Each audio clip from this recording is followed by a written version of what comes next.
Echoes of Fate. Discuss the plan with everyone. Surely there's less than a few hours left, right?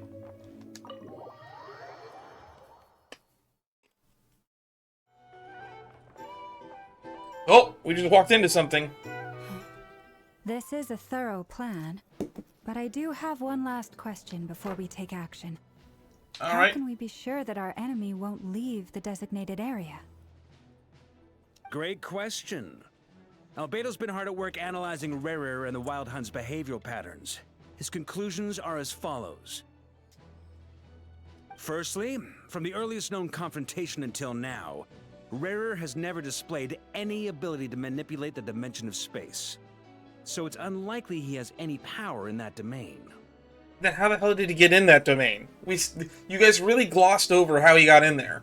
Secondly, he seems to have a particularly strong vendetta against our group. If we put him in a fight-or-flight situation, he'll choose to fight every time. Thirdly, finally, and most importantly, he is consumed by hatred, both for the moon and for his enemies. Turns out, we tick both of those boxes.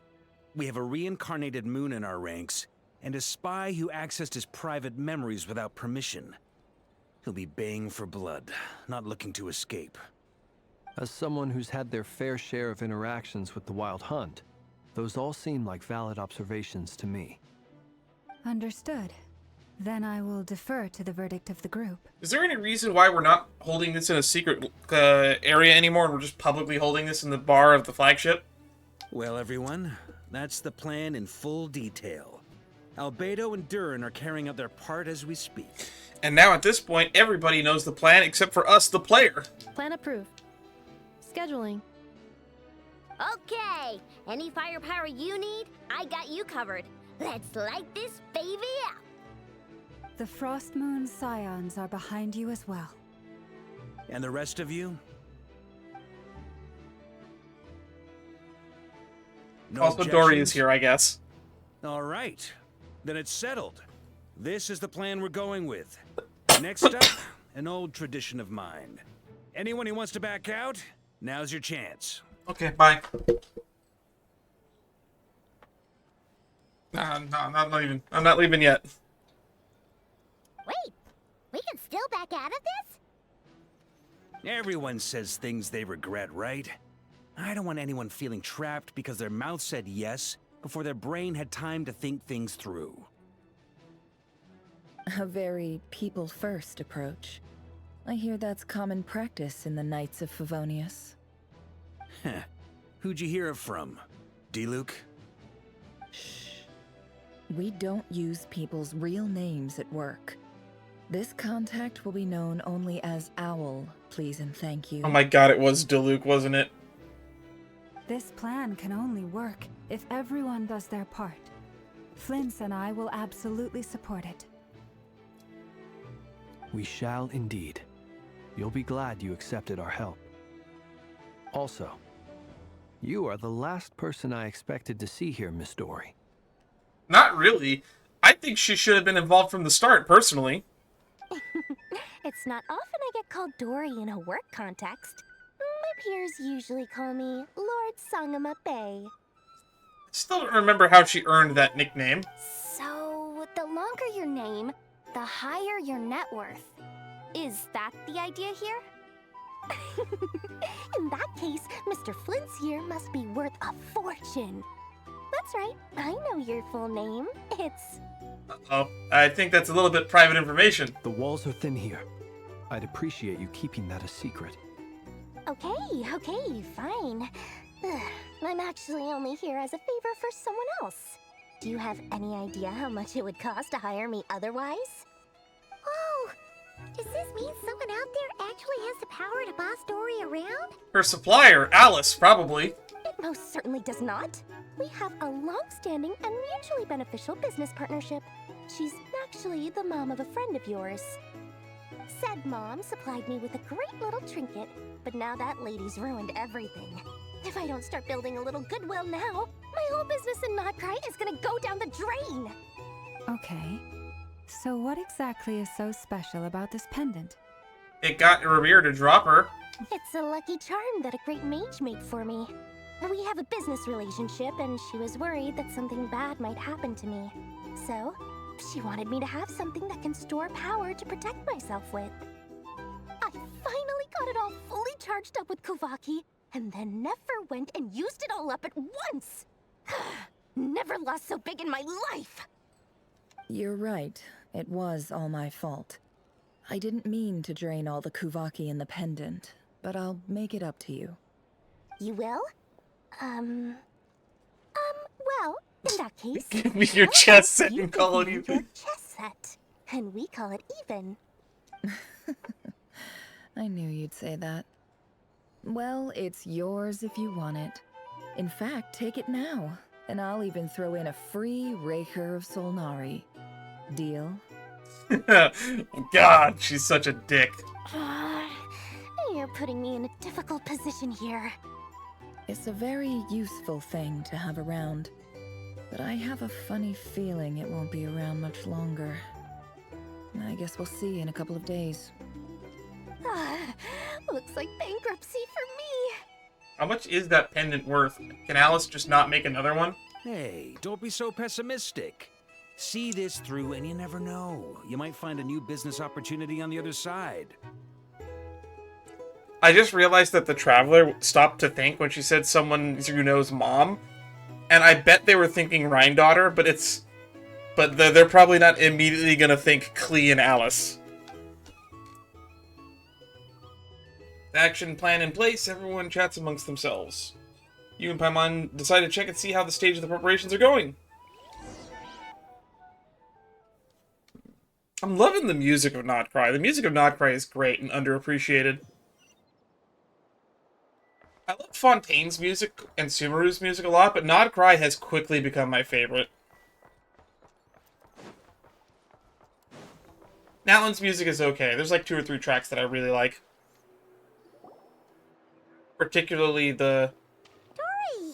How are things going? Once Upon a Time on the Vale is probably my favorite. Or the tavern theme.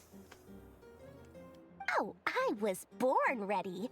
We only have 2 days. You think Lord Sangamabe would let an opportunity like this slip by? Don't forget, when something's in high demand, the people with the goods on hand get to charge the highest price of all. Even higher than the sellers taking advance orders. Ta-da!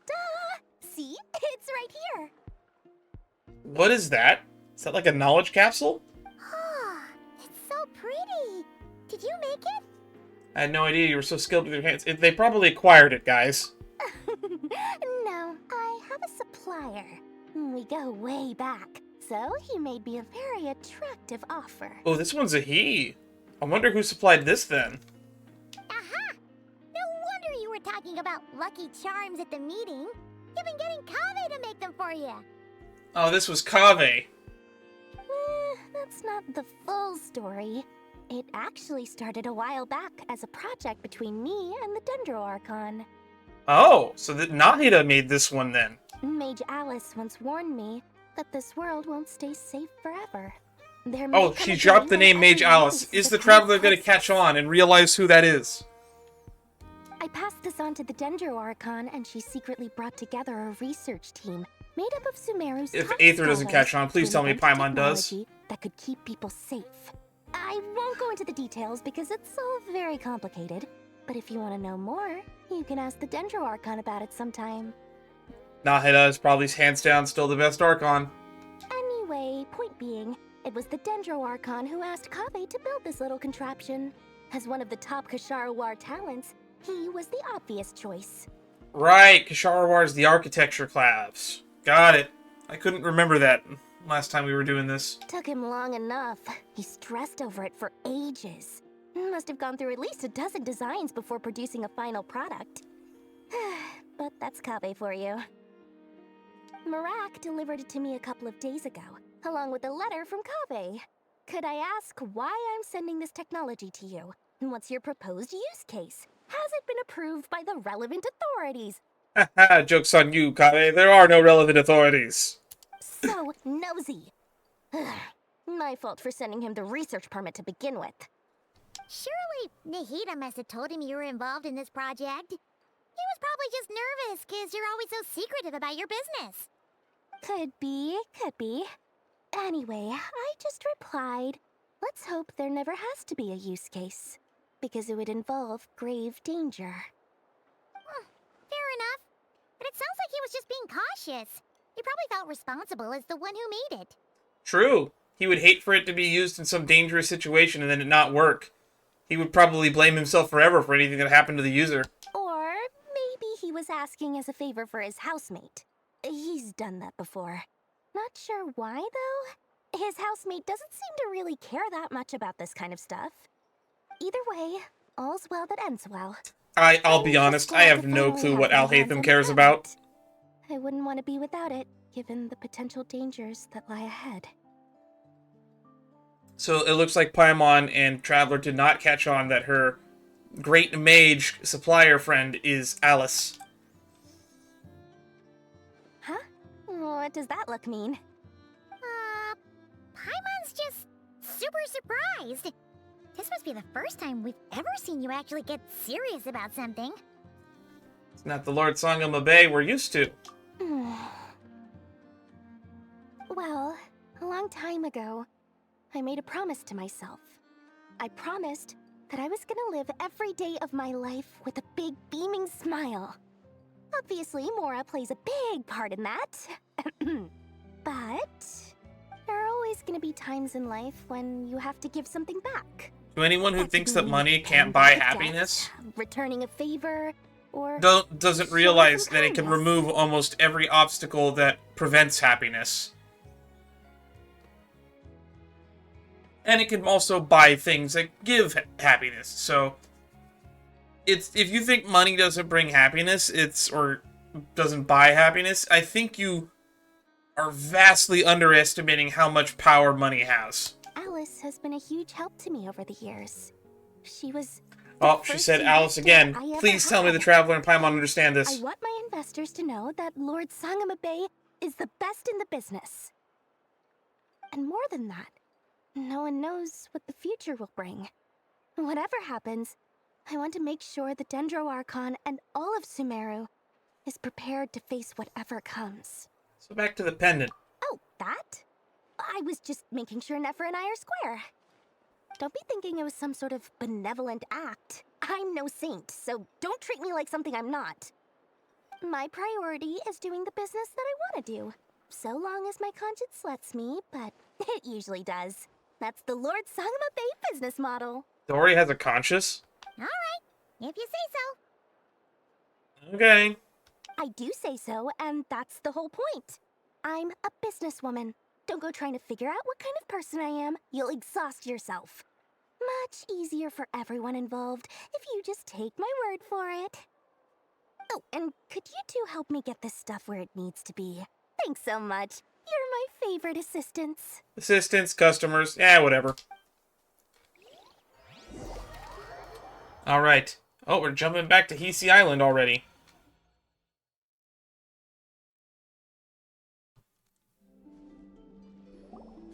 Alright, here we go. Traveler, Paimon, it's good to see you. Everything going smoothly over here? Sort of. As you're probably aware, Varka, Diren, and I captured some abyssal creatures from the Wild Hunt. From the Wild Hunt? Per the plan, we dissected and analyzed some samples of these creatures. The process went very smoothly. The findings, however, come with some troubling implications. They're unkillable, aren't they? What? You can actually dissect the Wild Hunt? I can't imagine why you can't. That depends on your definition of Wild Hunt and dissection. Harmless, lifeless. These words are accurate descriptions. The Wild Hunt is an interesting phenomenon. In and of itself, it doesn't seem to possess anything akin to a human personality. But taken as a collective, the medium through which the Wild Hunt is summoned does appear to have a soul. Isn't there a raid boss of Sigurd, who is a Ratniki who is now Wild Hunt possessed? Master griped a lot about the wise Horoptatyr, and seemed somewhat fascinated with the Faustur Elegy. but she barely mentioned Rächer at all. Probably because she didn't know him all that much. I don't think that was because of his lower social standing, though. Anyway, it's a pity. I should like to hear her thoughts on the nature of the life form he has become today. It's a strange mix. The furious energy of an abyssal being channeled through a fractured physical existence. A consequence of being torn apart by an unknown power. Perhaps the only explanation for his survival in this state is that he sacrificed a degree of individuality in exchange for a continued existence.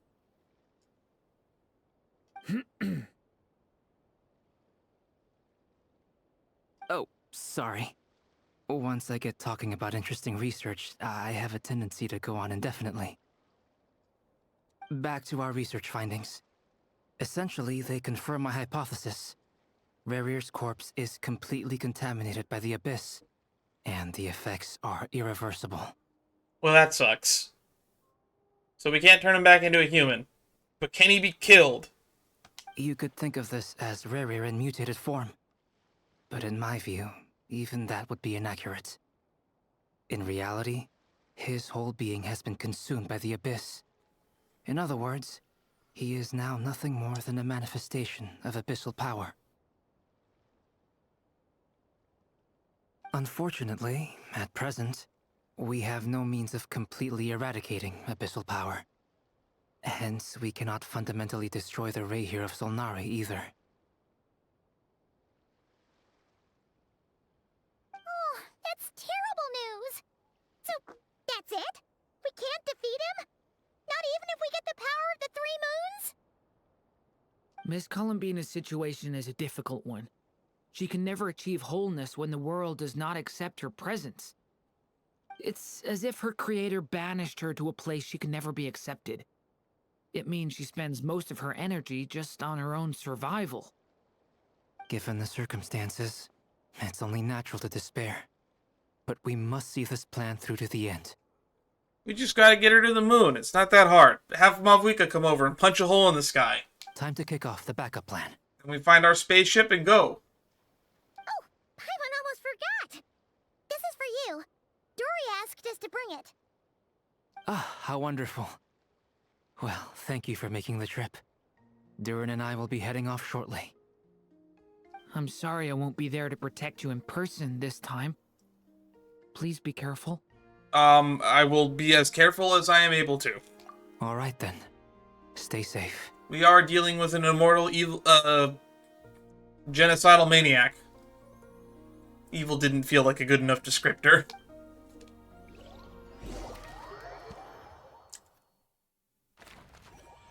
Oh.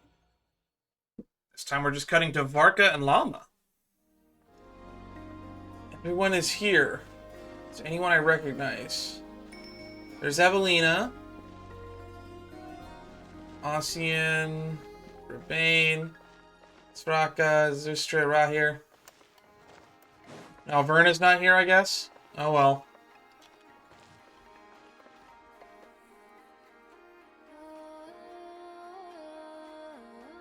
Miss Lauma, is everyone here? No, I can see some people missing. Yes. The fate of my flock is in your hands, Grandmaster Varka. I see Verna's aunt, though. My lady, what are you saying? Within the next 24 hours, we will face the biggest crisis the world has ever seen. I don't know if it's the world has ever seen. Because that stuff that was going on with the Abyss and Natlan was pretty world-ending. This is not a burden that we deserve to bear. But I believe that we reap what we sow in this life. So I intend to act. I must do what I think is right. For me, that means fighting for the future of Nodcry. This gentleman is the Grand Master of the Knights of Favonius, Varka, Knight of Boreas. In my absence, please follow his lead. Hey, everyone. That's a weird intro to give. Guess I should introduce myself. Well, to start with, I know my way around a battlefield. That wasn't funny, man. Biggest strengths are honesty and hard workingness. Anyway, point is, I don't intend to let Lauma down. I'm gonna do everything in my power to keep every last one of you safe and sound. So where are all your knights? We've seen a lot of Varka, but no knights. And also no horses. He supposedly had all the horses with him. I'm gonna start bringing this up more and more often. Dainsleif.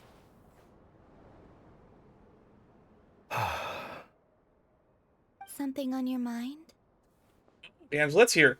Columbina! Miss Columbina, was it? I believe that's how the others addressed you. That's right.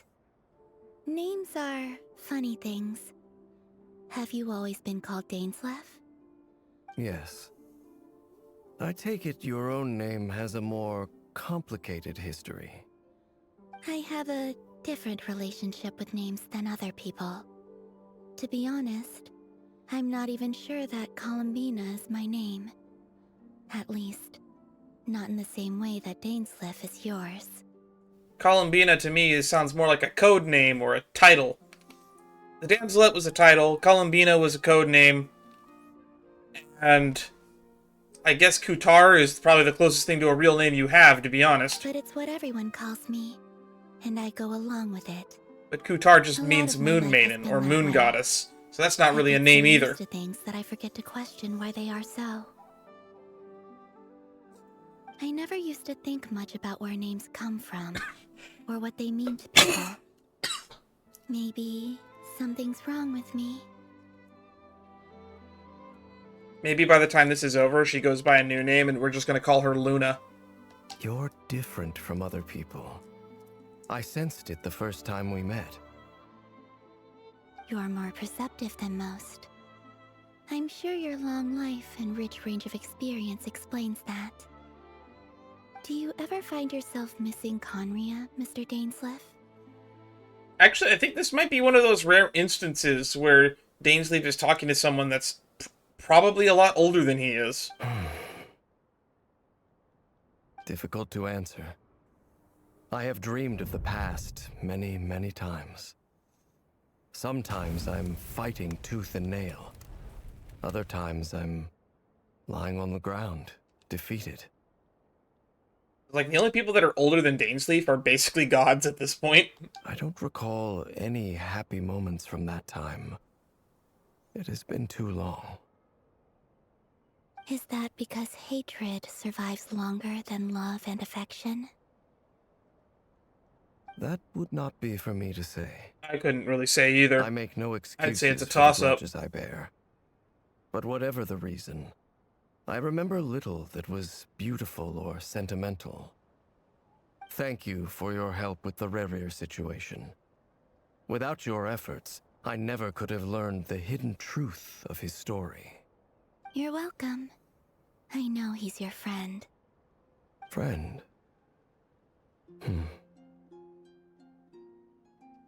He betrayed me.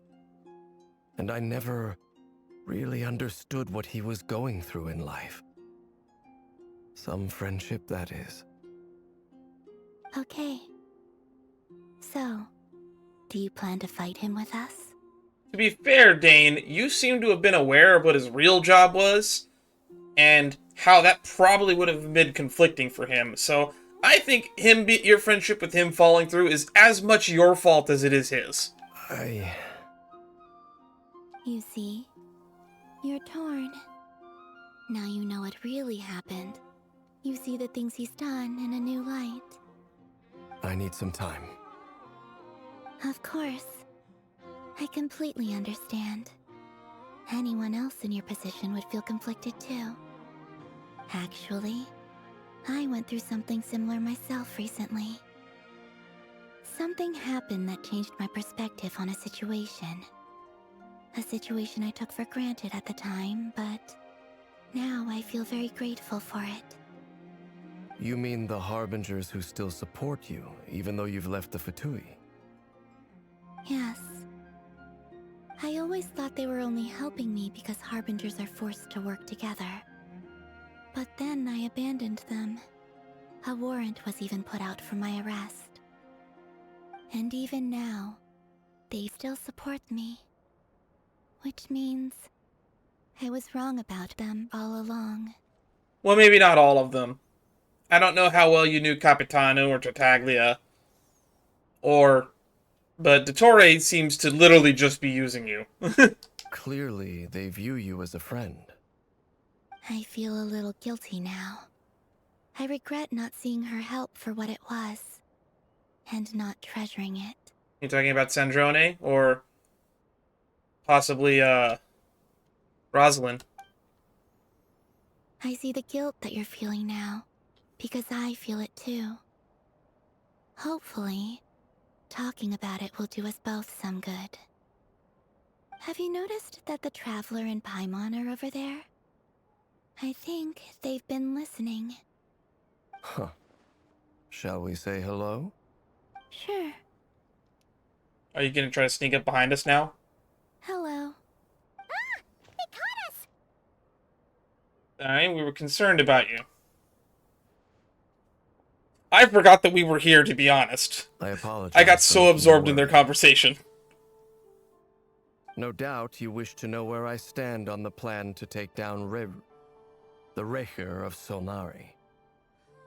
I'm afraid I need a little time, but I will seriously consider joining you. You will? Oh, thank you so much! Everyone will be so grateful to hear that! They needn't be. This was something that I was going to have to face up to eventually. That doesn't matter to them. They're grateful to you regardless. You can't control their gratitude, so just accept it. And then... I like how her clothes drape out of the way and whenever she moves. So her, like, robe kind of functions as both a robe and a sleeve. Or a sleeve and a cape, I should say.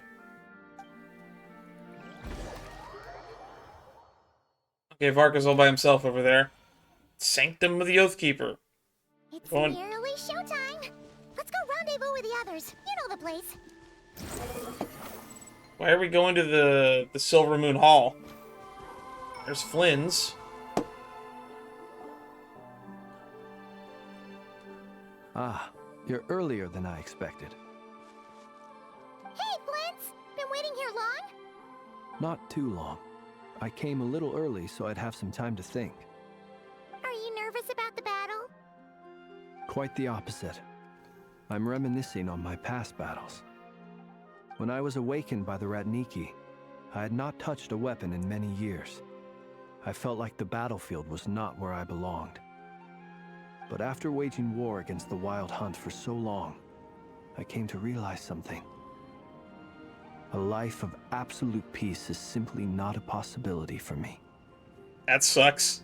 A life of absolute peace is something I would love to have. My restless flame indicates that somewhere inside of me, there is a deep yearning to root out the evil in this world.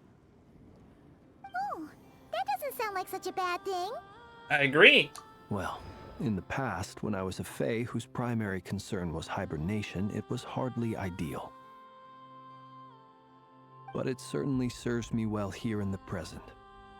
And I am delighted to be able to join forces with you in this endeavor. We've really gotten to know you over this past couple of, I guess, month and a half, maybe 2 months. Looks like I'm not the first to arrive. Ah, Miss Lauma. Did you sleep okay last night? I struggled to settle down at first, because of the nerves. But don't worry.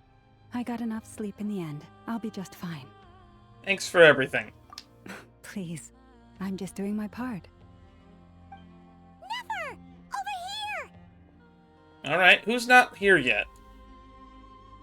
Okay, the goods have been delivered, and the backup plan is underway. Aino asked me to relay a message. She said Anefa will be on high alert and keep a close watch over all secondary districts where defense is required, providing support as necessary. Meanwhile, Aino herself will provide range support to us directly, using her latest invention. What is that, and how is it going to deliver range support from wherever she is? Excellent. My thanks to all involved. The chest set's looking a little unstable. Yeah, it's floating and shaking. It won't hold him much longer. We should be prepared to engage at a moment's notice. No sense sitting around waiting. Let's make the first move while we still have the option.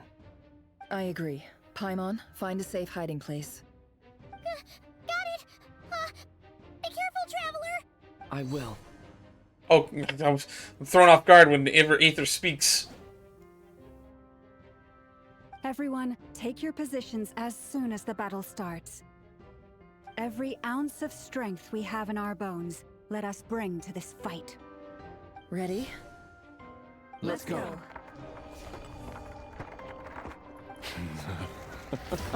I've seen all your futile ploys before. You have become the authors of your own demise. I wouldn't be so sure about that. You are merely a moment of sport before I tear down the moon. Alright, boss fight time! Ooh. That's cool. Let's get a screen cap of that. That's a new loading screen.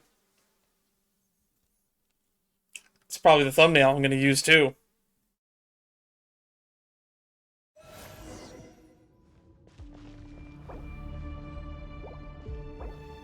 Stay on your toes.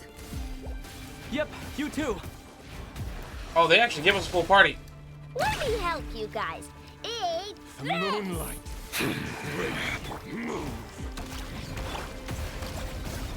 Leave this place. Moonlight betrays you. Yeah, no more lies.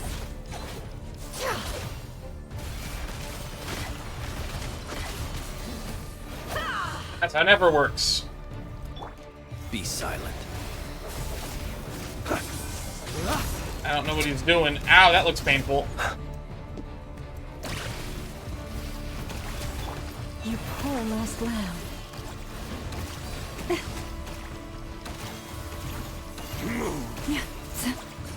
The moonlight betrays you. Hunt them down. The mystery unravels. It all adds up. With one heart, we pray. A great...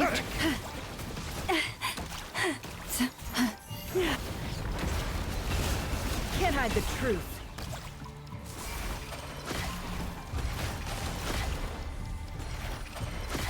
Does a lot of damage. Go! Oh, I didn't realize they gave us Hydro Traveler for this team.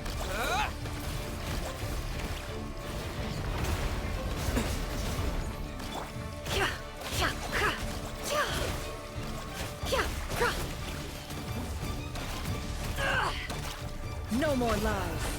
It's all fit to hunt them down. It began with the moon, and so shall it end. Like the looks of The that. moon will protect you. Leave this place.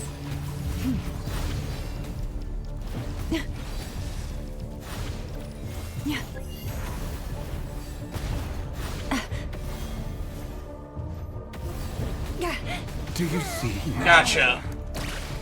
Gotta use that Flins ability. Pitiful here.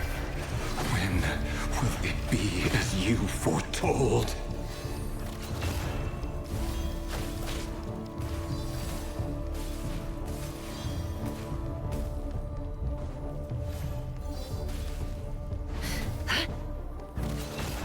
Where is he? Leave this place. There he is.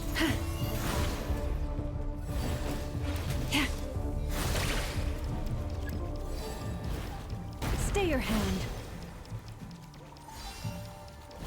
Your foul Gotcha. spirit is not welcome here. Close your eyes. Beware the creatures of the night. Bombs away! Seek within.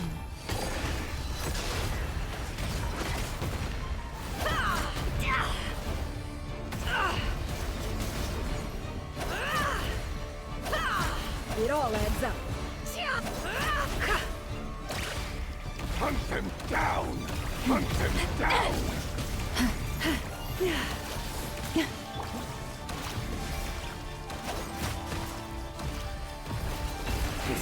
I'm out of stamina. I have a gun too.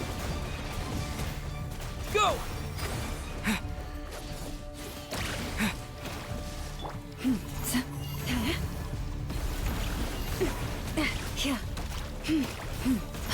Moonlight. Protect us.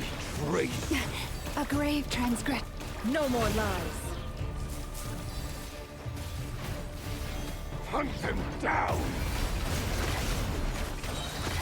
The deception ends here. Futile. By the frost moon evolve.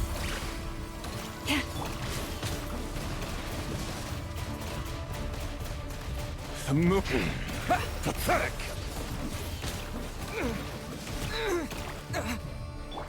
Be silent. Hunt him down! Steady now. Close your eyes. Can't hide the truth. Futile. Hunt him down!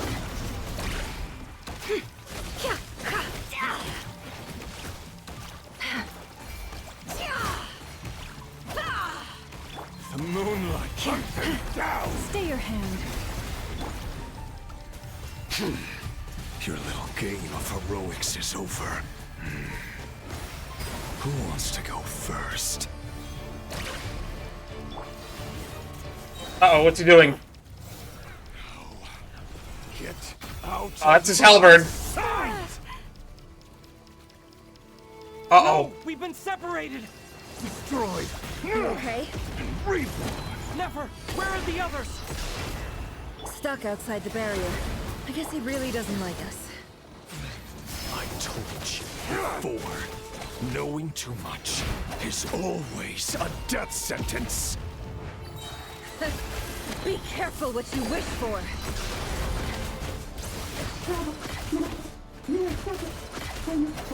Lama!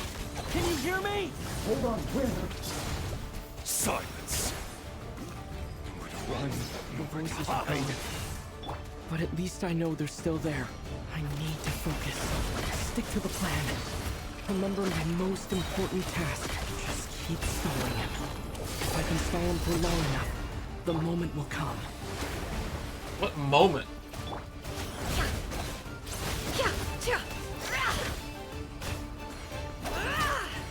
It all adds up.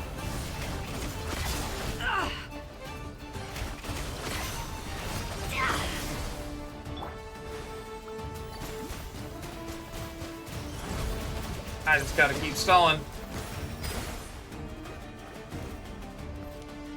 The deception ends here. I just realized she spawns a couch.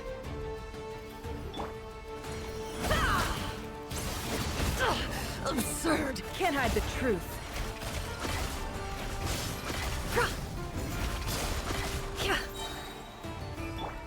Wipe out! The mystery unravels.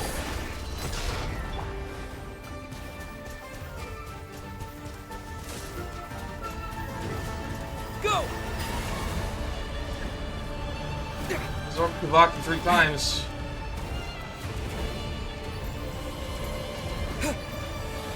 I've got this!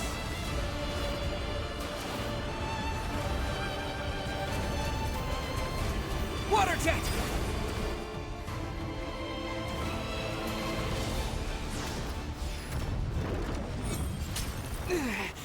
The shield's broken. I can't keep this up. Don't push your luck.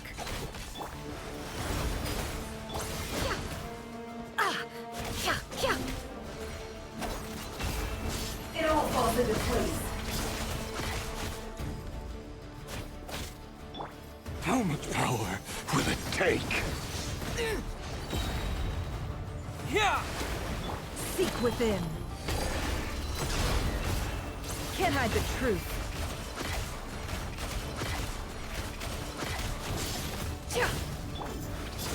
I'm glad I watched the video on how to play Never. Because I did not know how she worked last time. Even despite reading it on stream.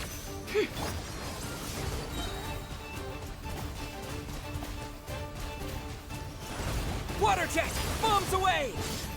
The mystery unravels. It all adds up. It all falls into place.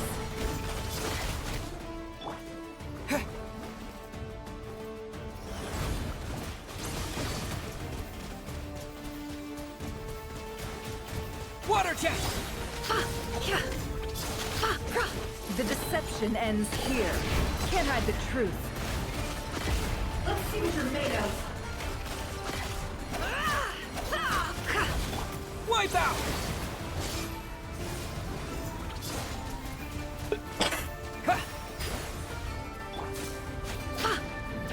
No more lies.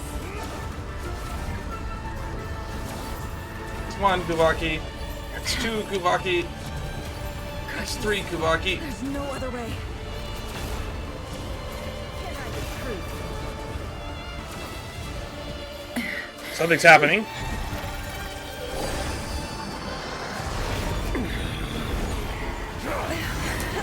We tried trapping him in the cube again.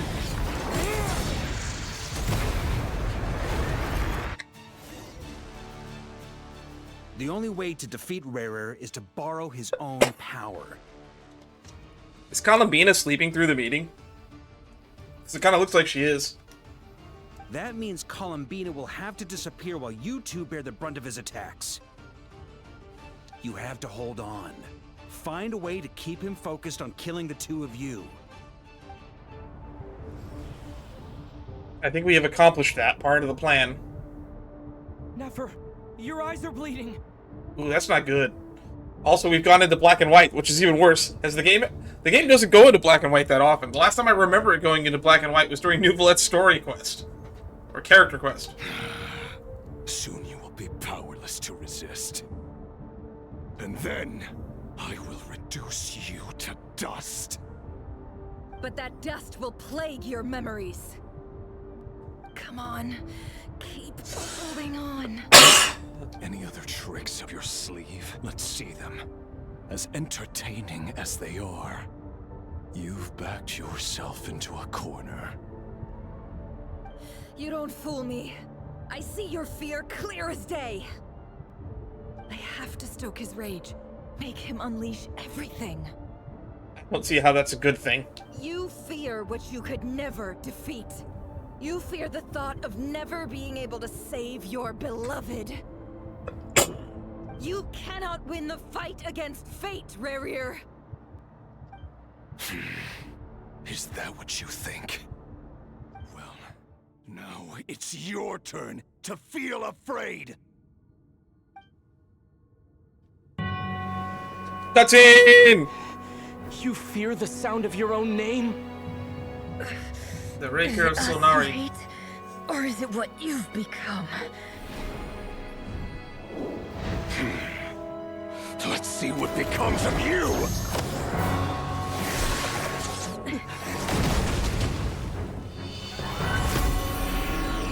What is happening?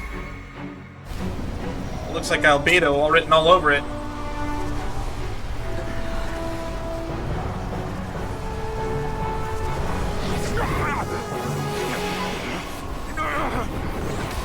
What's happening? I don't know. I'm not the one to ask.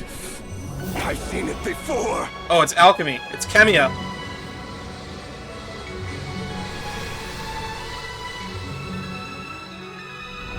His power is on another level. We'll need to use an alchemical array to convert his power into a usable form. Then quickly channel it into Columbina. So we're gonna siphon his power away. Her powerful enough to compete with him.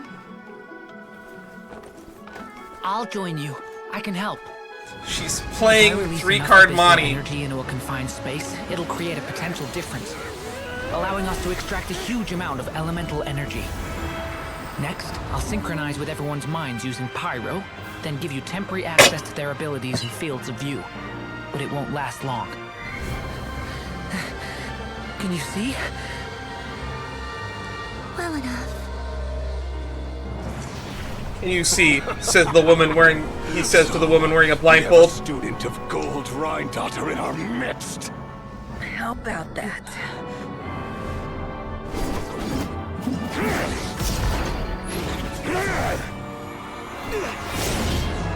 Nice timing.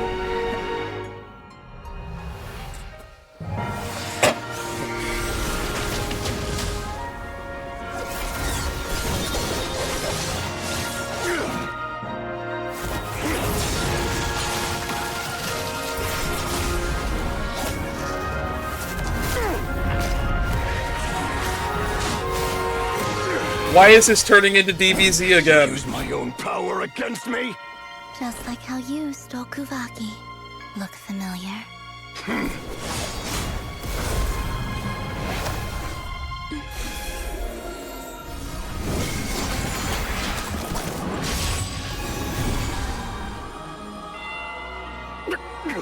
Wow, deja vu. He's doing to her literally what he did to everyone else.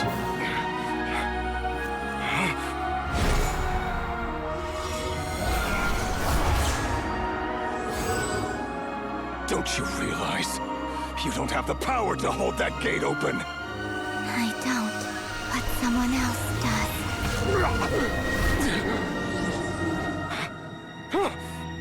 Goodbye, Rerir. They just threw him off the fucking planet. We won. He's gonna go be a boss in Star Rail now.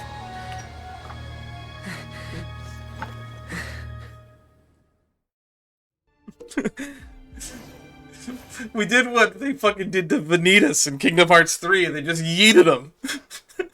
If you can't beat him, yeet him.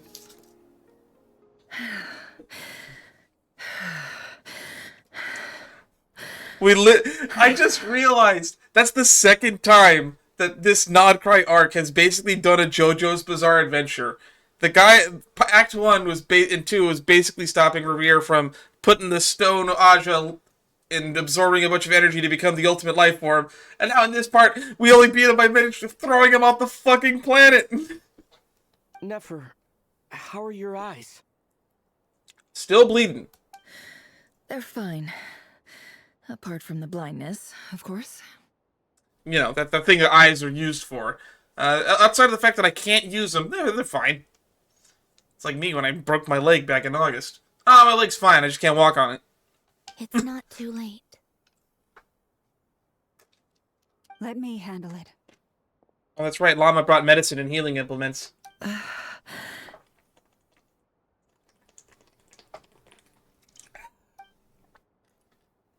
that a knife? Oh, she's gonna cut her own blood.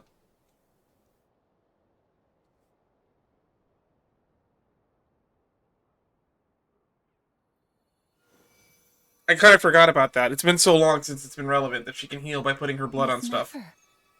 It's not like you to lose your composure. That was the most reckless thing I've ever seen you do. Reckless how? The situation was critical. Our lives were at stake. We had to do something. Even so.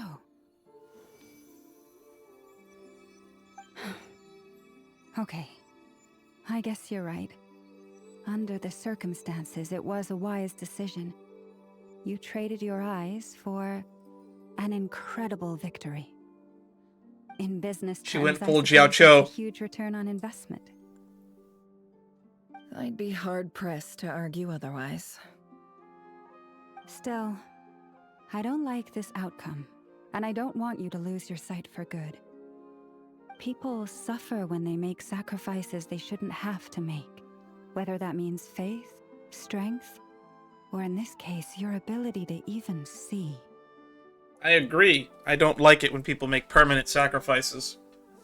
I had hoped you could win without sacrificing so much as a single hair on your head. Thank you. Really. So where's Yehoda, and why isn't she here? All done. Don't try and open your eyes just yet. We'll see how you're doing in a couple of days. Until then, please follow your recovery plan to the letter. You want me to walk you home? I don't know how well you are at walking around with no eyesight. I'll send full details through Yehoda. For now, just get yourself home, relax, and rest. No, fuck that. Have someone escort her home. You don't just tell a blind person that wasn't previously blind to say, oh, just get yourself home and rest for a few days. No, you escort her home. My dear friends, we have fought bravely and achieved a spectacular victory. A dark cloud has been lifted from the skies of Nodcry. All in this land will be grateful for what you have done. The moon will remember this day. Thank you both.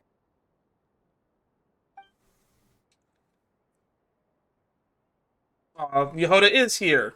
She's gonna escort her boss home. Yehoda shows up and helps Nefer get home. And you, of course, have Paimon to escort you back. That's good. Another screen cap.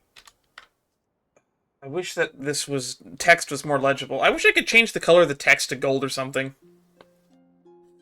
The sight of Nefer navigating the road with her eyes closed is a new one for you. She proceeds cautiously, but as her silhouette disappears into the distance, you notice she seems almost smug. There's something I want to let you know. Okay. Well, have you decided on a name for yourself? Fingers crossed I predicted you correctly and they're going to go with Luna. What is it? When Durin connected everyone's minds so I could access their powers, I also felt everything they felt. And since Nefer's eyes were injured, my eyes are hurting now too. Oh, that sucks. Hold on. Let me try. Shared senses are something that I always think is a really cool concept. I only feel the pain.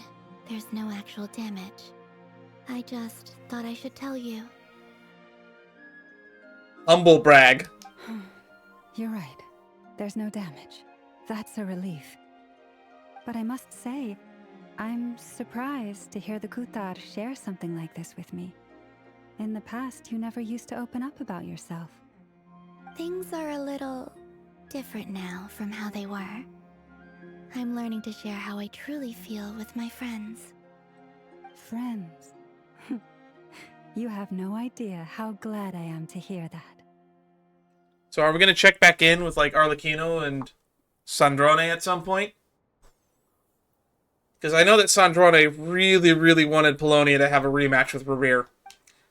And I'll be frank, I think after one or two more upgrades, I think Polonia could probably solo him. That robot was ridiculous. Can't help but break into a smile at the word friends and the warm, fuzzy feeling it fills your chest. One by one, your fellow teammates report in to inform you everything is under control. At Llama's insistence, you lie down, you fought at the front against Rerir, and now you need rest. Ellipses. Stretch. Oh. Oh, Paimon's not sleeping with us. Well, then again, Paimon didn't fight. Yay! You're awake! You got caught trying to cross the border of Tivat. How are you feeling? Any aches and pains? Did you sleep well? I'm not Ether. You answer it. I'm doing all right, Paimon. No need to worry about me. Not a line I probably would have had them voiced, to be honest. Phew! Well, that's good. Paimon's been sitting on the edge of the bed worrying about you for ages. You slept a whole day and night. Poor Paimon had to eat all by her lonesome. I was very, very sick once, and I think my personal record for longest time asleep is like 27-ish hours, give or take. There were some times where I just felt dead tired and took like a nice 18-hour nap, but I don't think I've ever slept for more than a full day. Or, well, more than a full day a few times maybe, but never 2 full days. Never a full day and a full night. Whereas a full day and full night in this context, 24 hours. Glad to hear you didn't starve. How was the food? Well, it wasn't the same without you there to share it. Honestly, Paimon just can't relax when you're not your usual self. She couldn't enjoy the food and settle down to sleep. Well, I'm back to normal now. Are you? I would get a doctor for a second opinion before I say that. Oh yeah, and Albedo swung by earlier. He said to tell you to head to the tavern when you woke up. Varker and the others are organizing a victory feast and they want to celebrate with you. He also dropped off some medical supplies, but you seem fit as a fiddle, so guess you won't be needing those. I might as well keep them for a rainy day, though. If you're feeling up to it, let's head over now. Wouldn't want to keep them waiting. Victory Feast! Let's just look at some of our achievements. We got Moonless Night. Game of Blood and Sand. Those were from last time. And Before the Moons Fell. Defeat Rächer of Solnari, one of the 5 sinners. Well, that's 1 sinner down, 4 to go. And one of them is also one of the heavenly principles now, so, I don't think we'll be defeating Rhine-Daughter anytime soon. Oh, there's Dory's hat. We're here! Oh, Traveler and Paimon! Yehoda! Perfect timing! We were literally just saying how there's no way we're holding this victory feast without you any longer, and we would have postponed it till tomorrow. I personally would wait till Nefer is okay before I celebrated, but that's just me. That's me being polite and considerate. Much better. Thanks. Don't worry about me. I'm surprised how much lines the Traveler has voiced. Relieved to hear it. If that changes, just let me know. Happy to check you over at any time. I think you should do it right now, because they're not going to have you otherwise. Yep. We're here for you. Anything you need, just let us know. That's going to take some time getting used to Durin's voice. I'm not used to them having a human-sounding voice. Oh wait, where's Nefer? How are her eyes doing? That is a good question. This is why I asked it before you did, dum-dum. Nefer's right over there. Oh, she's here? I'm sure she'd love to catch up with you. Let's catch up with her.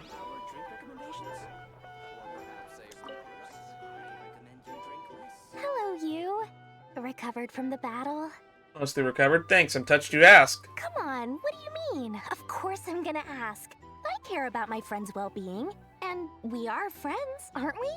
I consider it. I can't speak for them, sadly. Get yourself a drink. You've more than earned it. In fact, today, your drinks are on me. Lord Sangamabe's got you covered. She's saying that knowing that we don't drink. Wow, really? What about Paimon? Has she earned it too? Has she? Please? Well, you haven't been through quite as much as the Traveler, but... what the heck, sure. Uh-oh. Is Paimon gonna do to Dari what they did to Charlotte? I know I bring this up way too often and I complain about it a lot, but we really, really do owe Charlotte that interview with the Duke. Yay! Wow! Drinks on Dory! What a historic day. Hey, keep your voice down, or everyone else is gonna want in too. That's the Dory we know and love. Have you heard anything I've been saying recently? Doing business in Nodcry has been an absolute nightmare. If I'm buying for everyone, I'll... Go under. Okay. Paimon will speak more quietly. Jeez. That's more like it. Don't you forget, Lord Sangamabe doesn't just go around buying drinks for anyone and everyone. That tracks.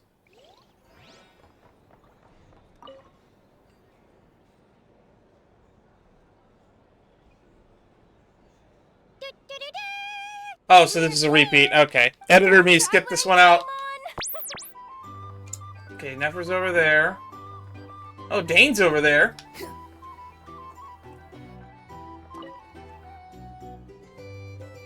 I see you've recovered. You bet. Snooze his way to a full recovery. His body is somewhat immortal. I'm surprised he doesn't heal on his own. Glad to hear it. A healthy body is paramount. Nothing else in life is possible without it. So take it slow. You can't afford an injury. I'm grateful that you decided to help us in the end. Paimon too. You really saved the day when you swooped in to open that gateway. I came to accept that although Rerir was my friend in the past, here and now, he was an enemy that must be defeated. He's in space with Elegy now. Though I will never fully understand what happened between us, I could not let this crisis deepen any further. I'm surprised you can't understand what happened between you. You were a shit friend. That's what happened. You were aware that the guy was basically murdering a bunch of his like fiance's relatives, and would probably eventually be forced to murder his fiance. If Dainsleif is a really smart guy, I'm surprised he can't figure that out on his own. We fought a very necessary battle. and you played your part admirably. Thank you. I know it was hard, but you'll get through this. Yeah! And if you ever need to talk, just remember, we're always here. I'll do that. Alright, let's go talk to the drunk at the counter.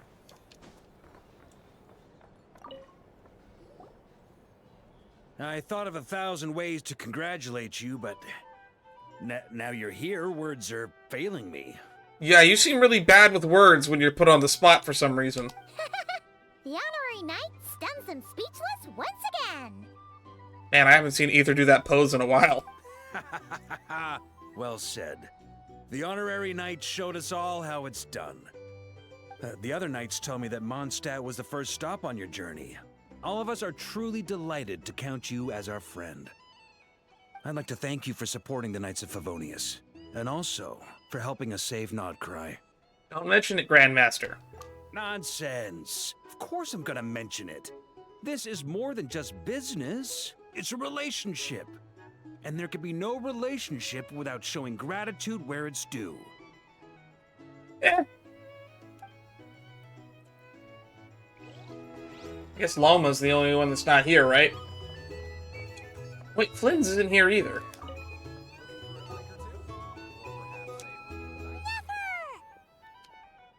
Traveler, Paimon, are you recovering well? Much better, thanks to good rest. You're looking well, too. Turns out that moon chanter has some real talent after all. My eyes were mostly recovered after just a couple days' rest. I can actually open them again now. Yeah, but you gotta be careful. Lauma says not to strain your eyes while they're still healing. You came from all the way across the bar just to eavesdrop. Yes, thank you. I'm well aware. Yehoda? Oh, she is could here. I borrow you for a moment? I could do with an extra pair of hands. Oh, sure. Coming. Did you hear that? I gotta go help Lauma for a second. You guys chat among yourselves. I'll grab us some drinks on the way back. Paimon, you still like 'em sweet? Why is she so excited about that? You bet. Make it extra sweet, because Paimon's earned it. I get to help Lauma. I don't know if that's so worth that level of excitement for a reaction. Sure thing. Unless you're like a big perv, I guess. Is like Lauma her Oshi or something? So what's on your mind? The Rächer of Solnari. Kind of a snake, don't you think? More of a wolf in my mind. No, definitely a snake. A poisonous one who spewed his venomous hatred everywhere. Nah, I think a wolf is a better analogy. Anyone who seeks revenge out of hatred for other people has become a snake. That's something my dad used to say. Guess he didn't like seeing people go down the path of vengeance. Perhaps. I'm sure it sounds like a very wise and open-hearted perspective to your ears. But me? I think hatred is a perfectly justifiable emotion. I mean, you would, given your circumstances. And frankly, I actually, despite how much I like to spout the teachings of Dr. Martin Luther King Jr. and the power of love, I also do believe that the opposite arguments do hold true. And that hatred is a powerful thing. And that it can be justifiable. However, actions that use hatred as justification, on the other hand, I do not think are justifiable. What else is left when everything you depended on Same in goes life for gets love. stripped away? Something's gotta fuel that drive to keep on living. When I look at your life, I see a lot of things that you can depend on. If you're worried about me, you can nip that in the bud. I'm not someone who gets stuck in the past. Except that time where you literally got stuck in the past in a chess set. It's just... I suddenly feel like I was wrong to call my father a liar. He was just a fool. That's why the academia turned their back on him, and why the other tribes ganged up on him. Oh, Father. How much better things could have been if you were a skilled liar. Look at the Ibis King. Thoth is a fiendishly cunning liar. And yet, strangely, he feels more like a father to me than my real dad ever was. Ouch. Rip your real dad. He's never brought it up, but I'd bet he feels the same way. Why else would he give me the power to perceive the truth, while at the same time training me in the art of deception? Sadly, I've never heard the Ibis King's voice. What's he actually like? Well, King Deshret banished him to Aru, which is essentially a prison, and posed 3 questions to him. He promised that he'd have his freedom if he could find the answers. His response was to take on a physical form and approach me, hoping that I could become his envoy and search for one of the answers on his behalf. Did he really think I'd fall for that? He's stuck there. He can't make me return what he gave to me. Sounds like he was nice enough to you. You definitely sound like father and daughter. No, I don't like either of these. So that's enough for you to decide he's nice, is it? No, I think Aether's a moron and couldn't think up a better response. He's a prisoner, and he was scared. So he decided to perform some good deeds to win people's approval. He lives in fear because he's a deceiver. How is Rerir any different? You can't work as a spy your whole life and expect a happy ending. I disagree. I think it comes down to whether or not you are willing to accept all orders that come from the top. It's preposterous. Yet I can't say I don't understand it. Liars live in the darkness of their own making, but it's still human nature to want to go on living. They say that a liar's soul is the most worthless thing in the world. What do you think? I'd have to disagree. Oh, really? Well, it takes a very kind person to find compassion even for liars. It's mostly because I think the value of a soul is separate from whether if it's a liar or not, if you want my actual perspective on the matter. I think a soul is a reflection of your personage. A soul is the encompassment of all of who you are. Liar is just a small part of that. If you ask me, the soul of a liar really is worth nothing. Because all they care about is themselves. I mean, you could be a liar that cares only for others. I think lying is a very, very broad description that a lot of things can fit under that umbrella. For example, when something good falls into my lap, I don't go sharing the news around. Stops other people trying to steal it from me. Also, there's like the famous example that I guess people always give, which is when you lie to a significant other saying when they, do I look fat? It's like, no, you don't look fat. Or, does this make me look fat? I guess is the real question.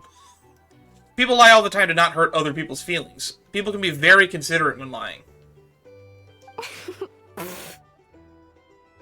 I have a feeling some people over there might have overheard that. So be it. They have sharp ears. I can't keep anything from them. Is that your way of saying you've warmed up to them now? Oh, is that what it looks like? What it looks like is you're starting to see us as your friends. Well, you all know my past now. And I can't simply eliminate everyone who knows too much. So I guess I just have to put up with you. For the foreseeable future, at least. Don't worry. My mind is not a steel trap. If I'm not constantly reminded of everything you've done in the past, I will probably forget it with enough time. When you find yourself in a situation you can't control... Even though you did technically commit genocide of 2 tribes. Is to keep calm and start monitoring everyone involved like a hawk. In the intelligence world, you need to have a sense of perspective and play your hand accordingly. If you understand what's at stake, please ensure my secret is safe with you. I trust you'll respect my wishes as a friend. But don't forget, I will also be watching you like a hawk. Your secret's safe with me. I cannot control what Paimon blabs about, though. Very good. Oh, wait! Now that the panic's over and we've all calmed down, Paimon suddenly remembered something. What did you remember? After all that build-up, our mystery ally never showed up even once. Right, the one that I assumed was either Alice or That other Hexen Circle mage whose name escapes me right now. Does it start with an L? I don't remember. Nicole. Nicole Rain. That's right. Her name. Nicole. God, it's been so long. Her name hasn't come up in a while. I assume it was Nicole. It's either Alice or Nicole.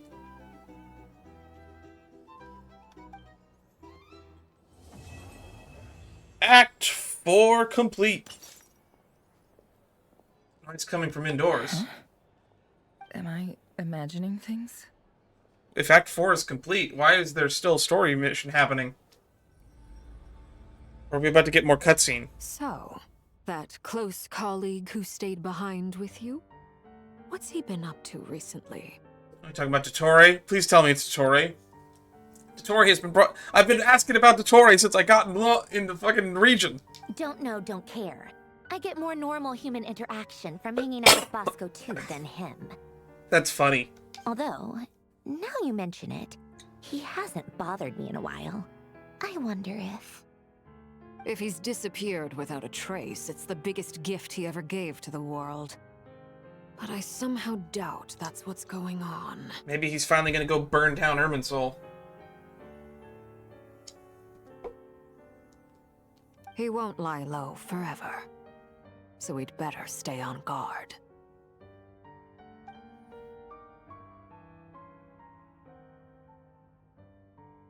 There's still chunks of that missing from when Rerir blasted it, or with the Kuvaki cannon. I mean, when we deflected the Kuvaki cannon.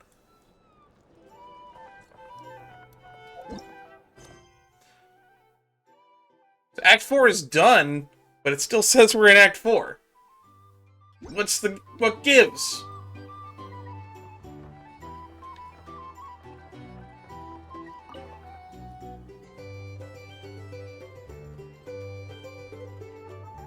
Ah, Lord Sangama Bay. How lovely to see you. I must thank you for the device you provided. It was an enormous help. Would I be right in thinking that it was developed by the Academia? Why come and ask me when you clearly know already? Technically, it was developed by a combination of the Academia, the Dendro Archon, as well. I mostly came to thank you. That's more like it. A little gratitude goes a long way with Lord Sangama Bay. Play your cards right, and you might even stand a chance of becoming my long-term supplier.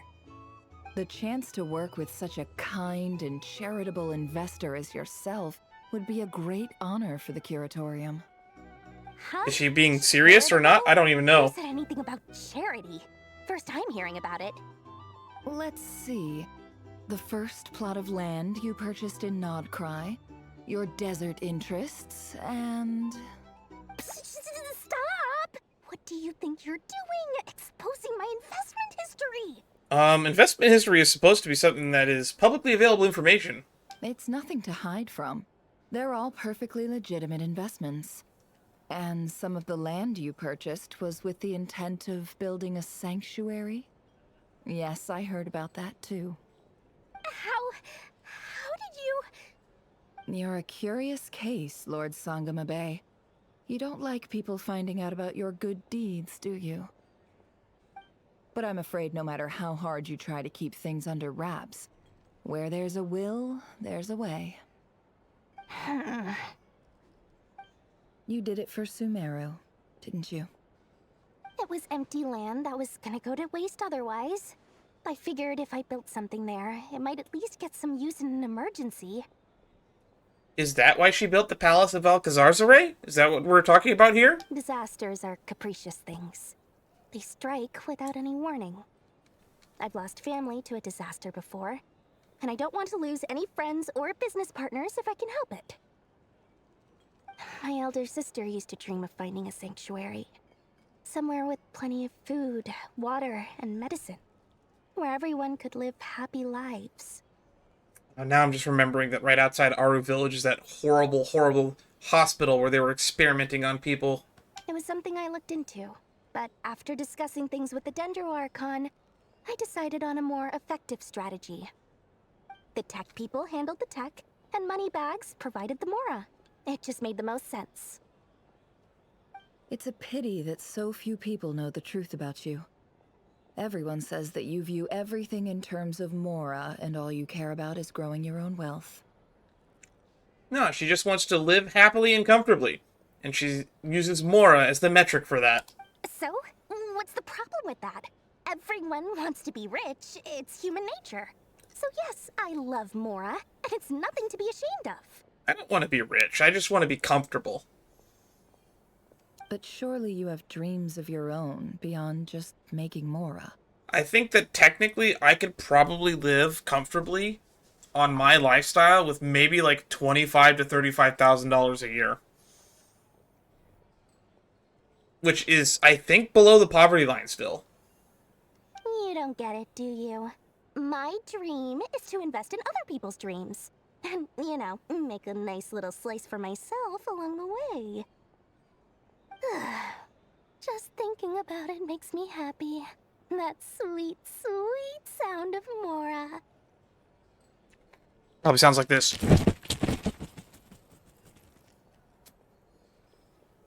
Thank you.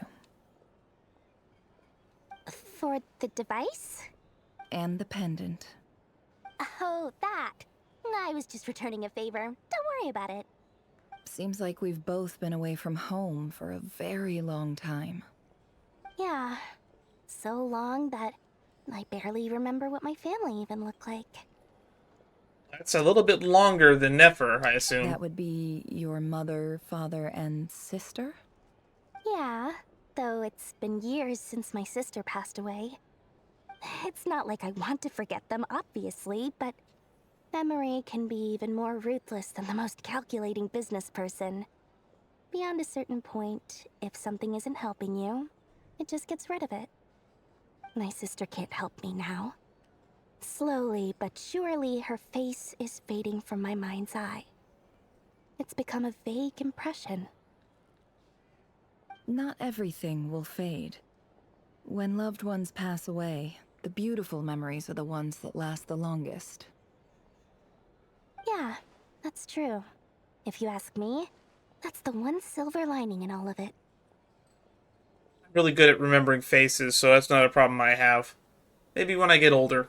Well, that, plus, I'm sure that life is much better now than it was back then. Oh, absolutely. I have tons of Mora, a big beautiful house, business is booming, and I'm as happy as can be. You've got a lot going for you too. Boss of the Curatorium of Secrets? I'm sure there's plenty of Mora to be made in that line of work. I appreciate the vote of confidence. I wonder if she'd even be allowed in Sumeru for what she did to the Eop tribe and the... Was it the Ubud? Okay. Listen to what everyone's saying. Do I dare risk listen again? Yep, it's the same one again. Alright, editor me. Skip through. Lord Sangama Bay. Alright, where's the other group? It's the Mondstadters. How have you been holding up? Any adverse reactions? If you start to take a turn for the worse, make sure you tell me right away. Is something wrong? You don't need to worry about me, Grandmaster. I'm fine. I mean, I barely did anything, so... You did a lot, actually. Connecting Columbina to everyone's minds and sight, as well as transferring the energy into a different form so that she could absorb it. What? You're too humble, young man. You played an indispensable role in the battle for Nodcry. We can't thank you enough for your support. Sometimes, when people praise you, it's because you deserve it. The best thing is to accept it calmly and with grace. It's important to learn how to respond to words of admiration. Let's do a quick demonstration. Albedo, that was an incredible feat of alchemy. The pressure was on, but you worked flawlessly at lightning speed to get the job done. Thank you. I can't take all the credit, though. Durin played a big part in forming the alchemical array. Oh, he helped with the alchemical array, too? See? Did you catch that? A masterclass in how to take a compliment. Okay, yeah. I did work pretty hard to help prepare for the battle. No point denying that. Hey, you guys! Seriously, great work, everyone. You all outdid yourselves. Hey, look who's bounced back. Looking good, traveler. Seems like you've recovered. You won't need to take any more medication. I was taking medication. Can I get you a drink? Huh? You know how to order at a bar now? You have Handling a drinks order is ridiculously simple compared to alchemy. Don't worry, I'll blend into society yet. Paimon believes it. You're clearly a fast learner, just like your brother. I'm kind of wondering how that Ballad of the Welkin Moon trailer, when does that take place now, if at all? Considering how many characters were interacting. Like, Yehoda was interacting with Durin in that trailer. To be totally honest, though, Paimon didn't quite follow all the details when you first explained the plan to us. Don't worry, that's completely understandable. Unless you're a student of alchemy, it's hard to grasp the principle and how the process works. To put it in the simplest terms, we saw how our enemy stole the power of Kuvaki.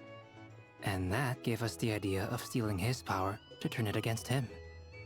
Fight fire with fire. When facing an enemy you have no hope of defeating, it's best not to engage them in battle.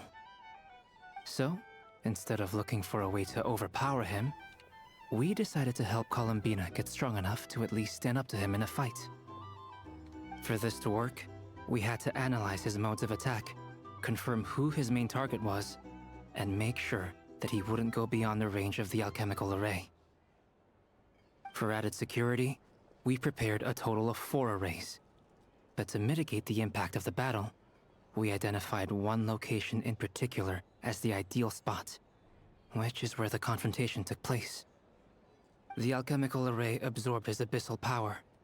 Then Durin processed it to render it usable by Columbina. So why are you able to process abyssal power with alchemy and turn it into something else? That power enabled her to do what would otherwise have been nigh on impossible. What surprised me was that Dainsleif actually agreed to join us. Given his history with Rächer, he had every right to sit this one out. But we're extremely grateful for the decision he made. Confronting a former friend in battle, that can't have been easy. It must have been a painful choice to make. But I'm sure that making a decision was far better for him than staying in limbo. Yeah, it'll give him closure. Absolutely. Plus, I kind of doubt he's dead. It's gonna be like Cars from JoJo's Bizarre Adventure, just drifting in space. He was torn between 2 paths, but in the end, he made his choice and stuck to it resolutely. He doesn't strike me as the sort of person who'd stay trapped in limbo for long. Anyway, however you cut it, everyone gave a stellar performance. And now, it's time to kick back and celebrate.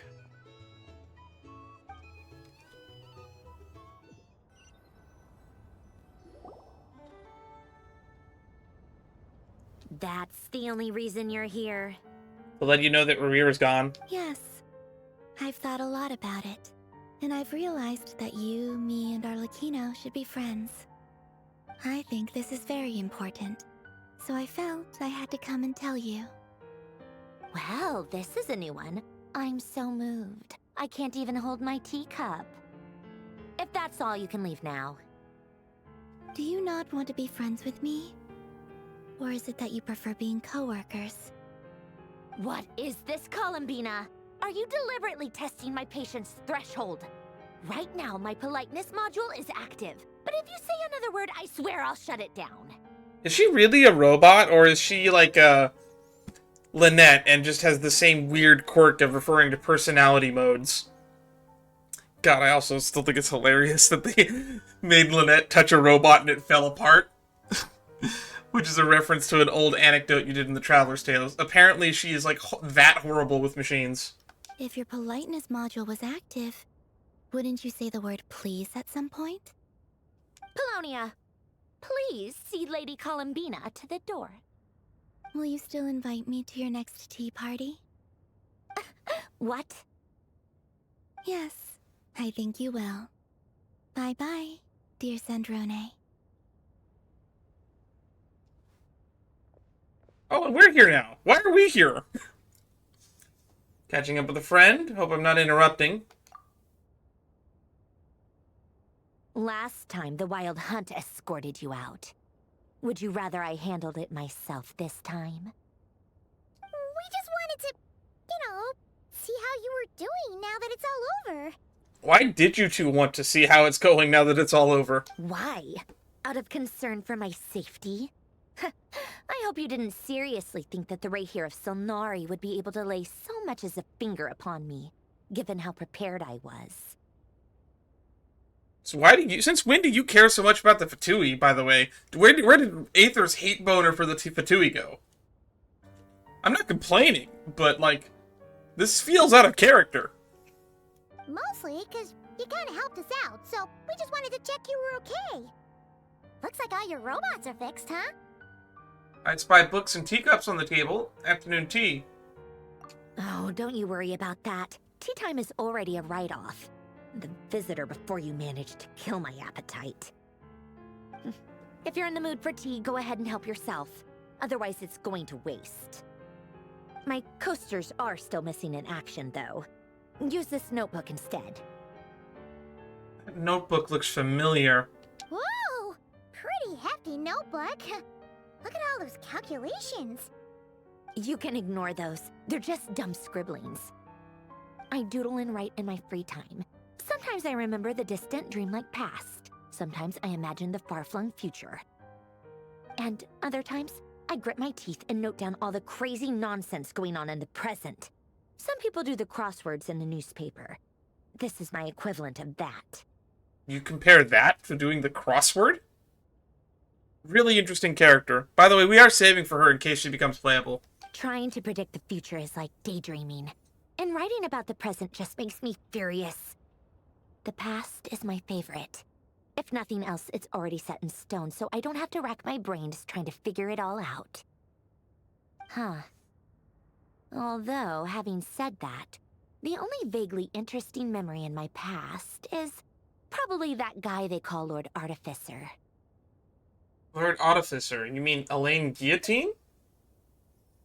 Oh, so we are going to say that she's from Elaine Guillotine. Does that mean that you're Maria? Or Anne? Marianne? Yeah, I think that was her name. Marianne? It's been so long since we did the Narts and Kreutz Ordo. That was like 2 years ago. Who else? Pretty much all the mecha and Fontaine are his personal handiwork. Wait, are you saying you know him? Like, personally? As a friend? I mean, I guess we were friendly enough. You've actually met him, but he lived hundreds of years ago. Yep. In fact, I'm probably the only normal person left who knew him at all. I don't think that's actually true anymore after the Knights and Kreutz Ordo. We used to chat occasionally back when he was still around. Before he passed away, he asked me to destroy all his manuscripts. Oh, is that why they're all missing? I honored his request, but I did read through everything first before destroying them. I mean, I couldn't let the genius of Lord Artificer Alain Guillotin disappear like that. That's how you pronounce that? A waste. Alain Guillotin? So, that's where the formula's in your notebook are from? I just told you. Those are my equivalent of crossword puzzles. They're just dumb formulas that I solve for fun when I'm bored. Alain's work was like epic poetry. The formulas in my notebook are just silly little riddles in comparison. Not that there's anything bad about them.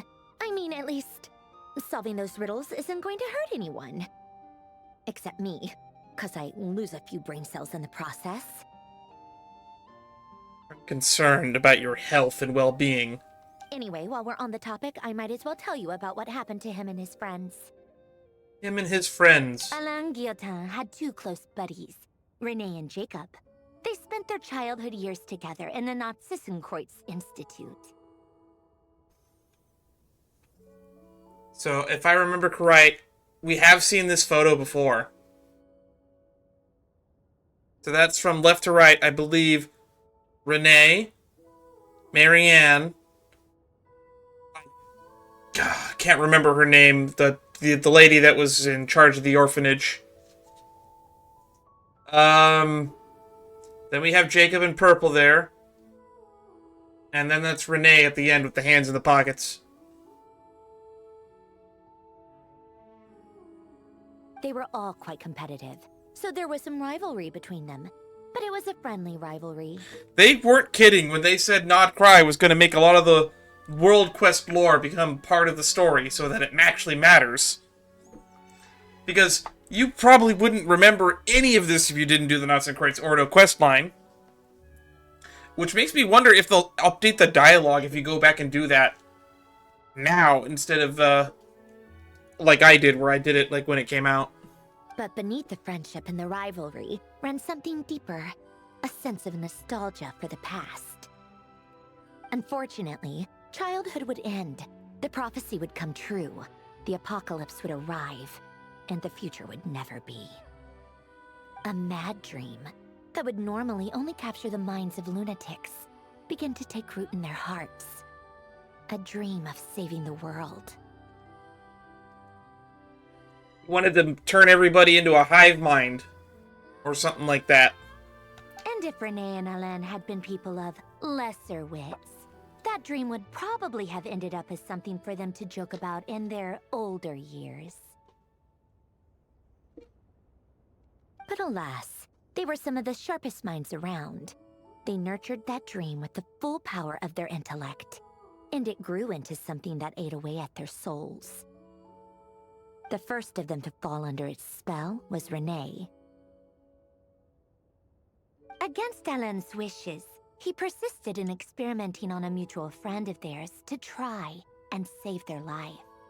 Alain did not approve and parted ways with Renee. It's complicated. Alain wanted to believe that Renee only did what he did for the sake of This their is a friendship. pretty decent summary of the lore of the Nuts and Crates Ordo. I could tell he still had some suspicions about Renee's motives. Perhaps the seed that would grow into a nightmare had already sprouted in Renee's mind. Even then. The next time they met, Renee's soul had been completely engulfed by the dream of salvation. There's the tower. His futile attempt to change the tide of fate only resulted in a wave that swallowed up the world, even before the apocalypse came. And although that wave died down eventually, I hear that it just recently came back with a vengeance.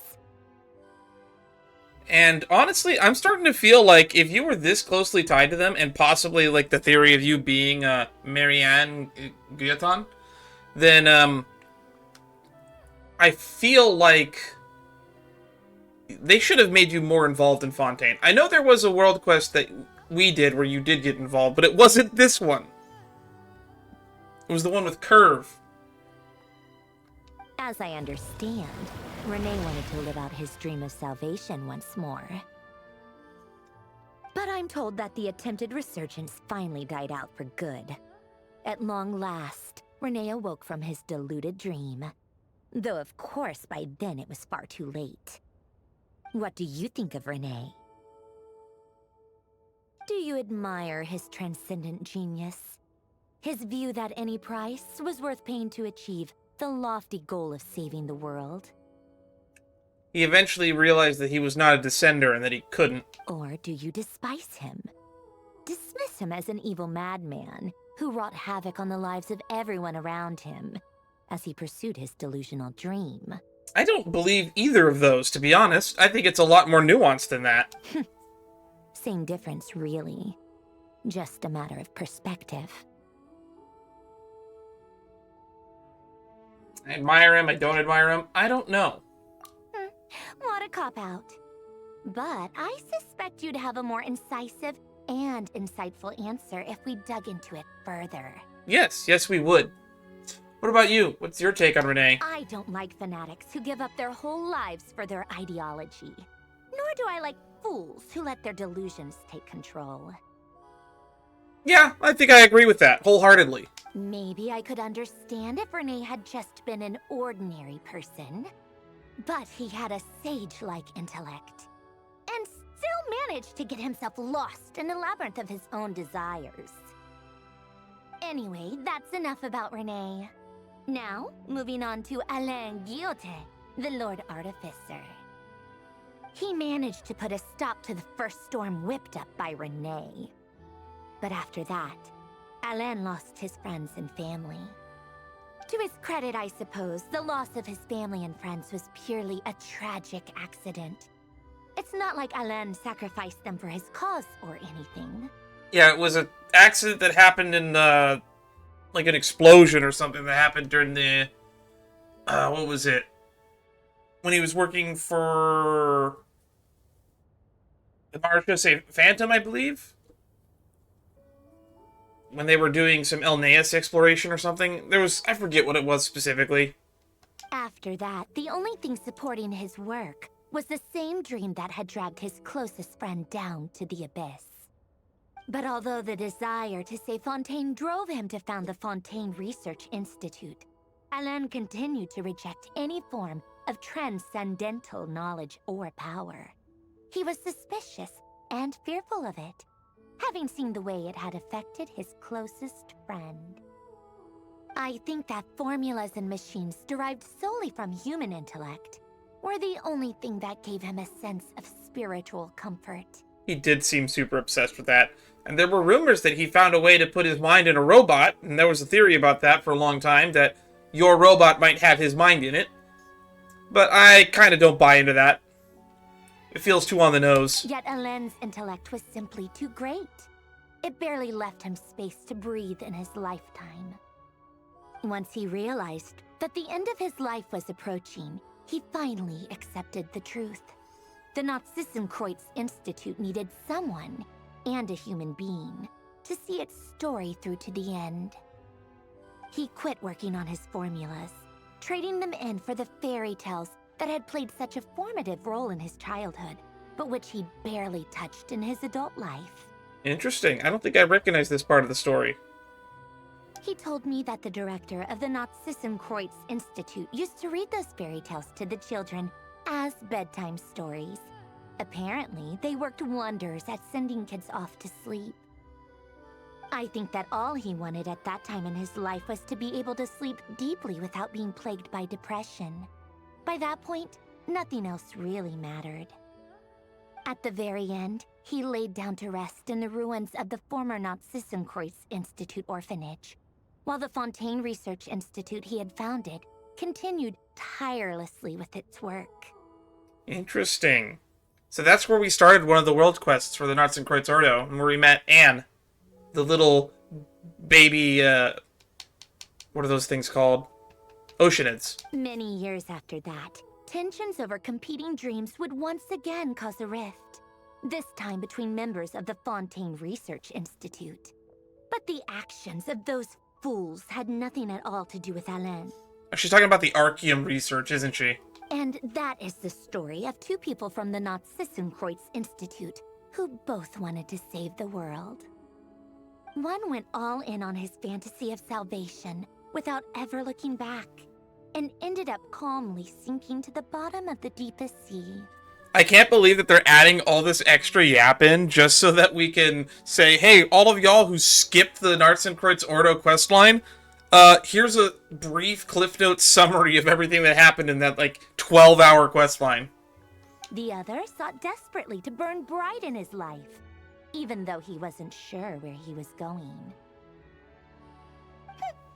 I do sometimes wonder, why is it that people like them have such grand hopes of saving the world? Even the grandest tree starts as a tiny seed. So perhaps, for each of them, their mission to save the world began with a very simple desire: to save themselves. They were young children with friends and family who mattered to them, desires to explore the meaning of life, ambitions to have a successful career. They didn't want to see all of that taken away in one fell swoop. Or maybe they just wanted to find something to anchor themselves within the chaos, to stop them getting quietly swept away by the storms of life. In the case of Renee, it seemed that he became obsessed with Descenders at some point. But instead, The search for their own salvation took them down the rocky road laid out by fate. Do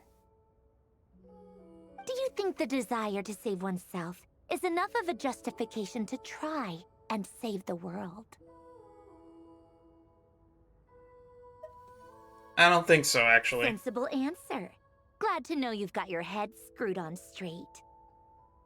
Alain would disagree, though. I asked him the same question back when he was in his prime, putting all of his energy into his work. Well, I mean, of course the two guys that dedicate their lives to saving the world / themselves in your eyes, oh look, Celestia in the corner, would disagree with this stance. They're very biased. Yes, it's enough. No elaboration, just a quick, short answer before getting right back to his work. He was always that way. All right, tea time's over.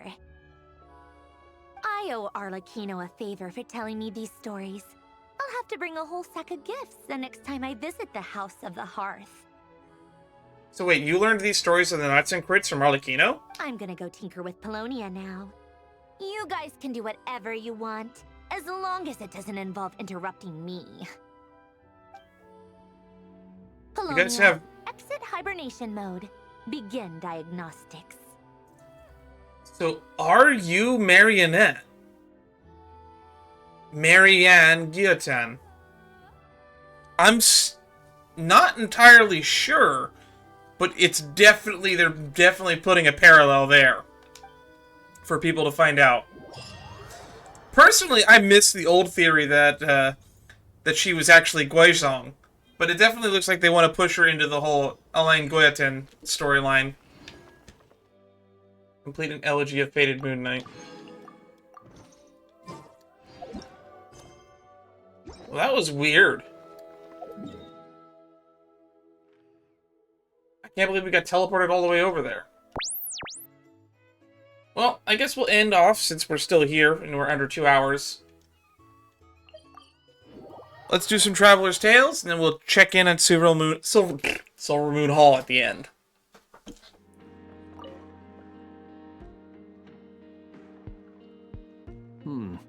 Is no one here? Looking for someone? Well, hello. This is certainly a most joyful encounter. I'm honestly surprised that you didn't get involved in that post-story quest. Seeing you lifts my spirits after a somewhat disheartening trip. Is something the matter? I wouldn't say anything's the matter, merely that I am dealing with some unexpected circumstances. I recently learned of a collector in Nasha Town who, due to financial concerns, has been obliged to offer a pair of ancient coins for sale. Why are you interested in ancient coins? I'm told she's a little eccentric and doesn't reply to letters, so I came out here myself to see if I could arrange a deal. I needed to come to town anyway to pick up some supplies, so I thought I'd pay her a visit on the way. Unfortunately, she doesn't appear to be home. More's the pity. You collect ancient coins? It's just a little hobby of mine. Everyone has something that tickles their fancy, am I right? For me, it's old coins and gemstones. Interesting. Time is the best filter. Anything that can make it through the sieve of time is almost guaranteed to be of good quality. The style, pattern, I agree with that, actually. Of a coin convey a lot of information. They can tell you, for instance, how many moons it has seen before finding its way into my hands. Think about it. A coin may have passed through 10,000 people's hands, brought them happiness or sorrow, and witnessed a multitude of moments in their lives. There's an old wives' tale that every American dollar has traces of cocaine on it because of how many hands it's passed through. I think that the statistical odds of it are high, but I don't think every single bill would have traces of cocaine on it because there are new bills that are being circulated. The weight of time it contains is far heavier than its appearance would suggest. It is a witness to the past and something that has value in the present day, which makes it more than worth collecting. These coins have been stuck in my mind these last few days. What do they look like? What stories can they tell? If I can't meet this collector, I fear all desire to return home shall desert me. Look at me, rambling on about coins without a thought for the friend standing by my side. Let me think of a more interesting topic to make up for boring you just now. It was actually pretty interesting, I'm not gonna lie. I'm someone who used to collect old things. I still collect hats. I don't have too many old hats in my collection anymore. I have a few that are like 40 plus years, for sure. But for the most part, my hat collection is mostly reserved for eccentricity more than it is for, like, historic value. I like to collect hats that are from different cultures or different styles, so that I can have a variety of hats from different occasions. Or just hats that are very interesting to have. I don't collect ball caps. I don't like ball caps. With that being said, when you collect hats, and people know you collect hats, suddenly almost every gift for a birthday or special occasion turns into a fedora or a ball cap. That being said, some of my most interesting and unique hats in my collection were gifts. For instance, I have a Drum Major Shaco, a genuine kangaroo leather jackaroo that I eventually gifted to my brother. I don't know if he still has it. As well as, what's another hat I own that was good? Oh, I have a pith helmet. That was a gift as well. Some of them you may have seen because I've used them in my thumbnails. Like, I believe some of my Genshin Impact thumbnails do have me wearing the Drum Major Shaco. And I believe when we did some desert exploration, I put me wearing the pith helmet in some of those thumbnails. I have cropped out images of me wearing 4 different hats on some of the co-op videos I've done. And I use those cropped out images to then put in thumbnails. So there is a cropped out image. Oh, that's right. I have a straw hat. I forget what it's called, like a wicker hat or a rice hat. That one was also a gift. So the ones that I have wearing in thumbnails that I know I've worn in a thumbnail is I have a flat cap, or a newsboy, some people call those. And on many of my Star Rails, I'm wearing a conductor's hat. In a large number, I already mentioned the pith helmet. I'm wearing that in some thumbnails. I'm wearing the Shaco in some thumbnails. I'm wearing a fedora in some of my older videos, I think for my playthrough of Crypt of the Necrodancer, if I remember correctly. I'm wearing a fedora in that. I'm wearing a fez in a lot of my profile images, as well as the Walthus version of me. The little Walthus art figure of me is also wearing a fez in many of my thumbnails. So that's 6 different hats that I've worn in thumbnails that I can think of off the top of my head. And I'm sure I've probably worn more that I'm just not remembering right now. Oh, right. I wore the wicker hat in the thumbnail, if I didn't already count that one. Oh, wait. In my reaction to Linny's trailer, I wore a top hat in the thumbnail. So yeah, I have a lot of hats. And I guess I wore a Sonic hat that was a gift in the summer event. And there's a clip from that stream is on my shorts playlist.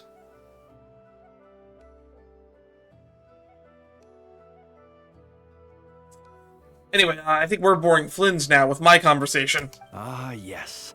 Recently, I purchased a beautiful azure gemstone from a Fontanian merchant. It had long slumbered at the bottom of the ocean until being recovered just some days ago. Are you sure you didn't get scammed? I was told it was once embedded in the sword of a champion duelist at the court of Fontaine, while another story claims it was a pirate crew's prized treasure. I'm not sure which story is less believable. That's exactly what I thought. Whenever a merchant starts waxing lyrical and weaving tales, it's usually a sign that they don't have faith in their wares. Fortunately, I'm very good at appraising a gemstone's true worth, even if its owner hasn't the faintest idea what they're holding. Please, allow me to invite you to my residence once more. I have a feeling you'll appreciate the gem itself, and you may well find my valuation of it quite interesting too. All right, I'll be sure to drop by. I'll be waiting for you.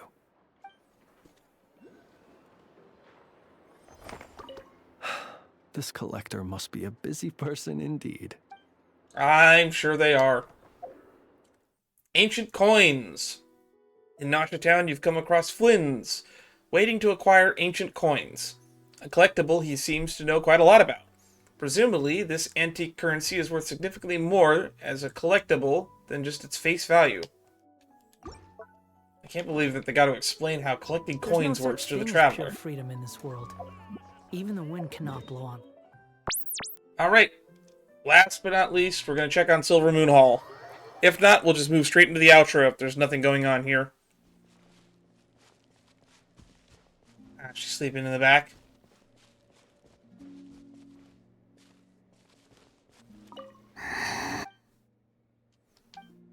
He's resting. Don't disturb her. Alright.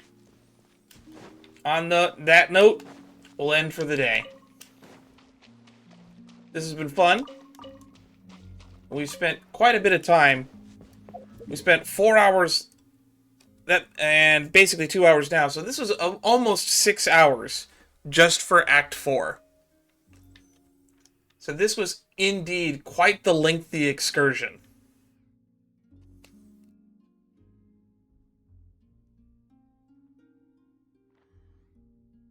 Which reminds me. Let's check in on over here real quick. There's one little bonus thingy. Let's see if any of them have anything to say about Marionette Sandrone. I'm really glad that they made this a warp location.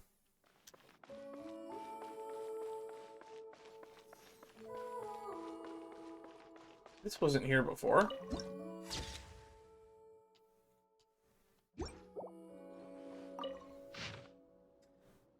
Ayo Pan, that which lies beneath the great sea, the purpose of this line ritual of scripture is to forsake the self and sink into the abyss. In the abyss, welcome rebirth, thy holy infant. The origin of this is a tragedy of unknown provenance that has been passed down from persons unknown to this day. Said play is called Ajax, or Aias. He was the second strongest warrior in his alliance. Lies beneath the great sea is itself an interesting phrase. It comes from the ancient Sumeru text that should be read as Narayana, which also means primordial human. This too is my goal, for not all that comes from beyond may be as one that descends. That title belongs to the wills that can rival entire world. That what I seek is a way to become such a will. One that can protect the world, sustain the world, destroy the world, and create the world. That's definitely Renee's notes. Okay. So nobody's here anymore. Here we go, Anapasis.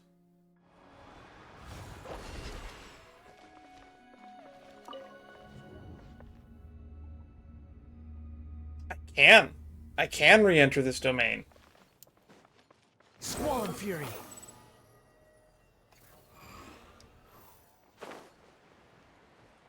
Alright. Made it back here.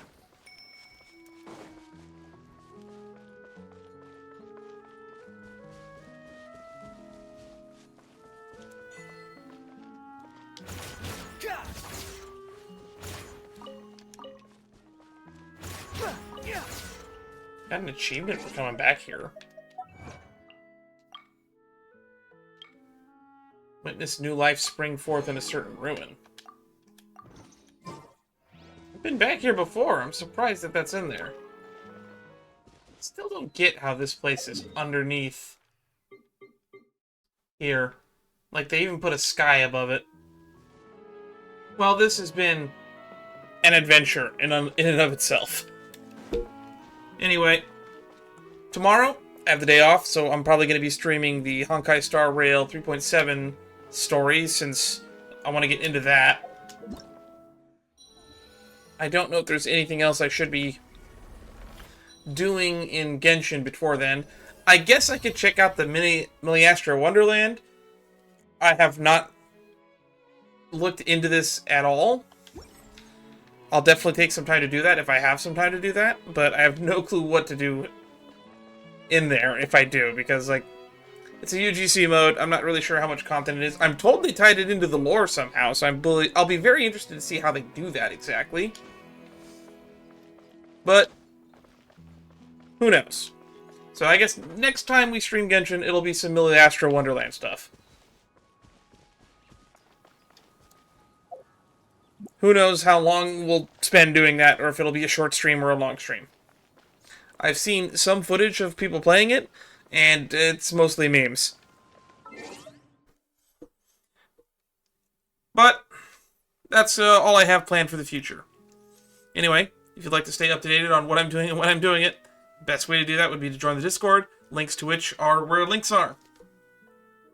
That's going to be enough rambling from me. I don't even know how much of this I'm going to even leave in.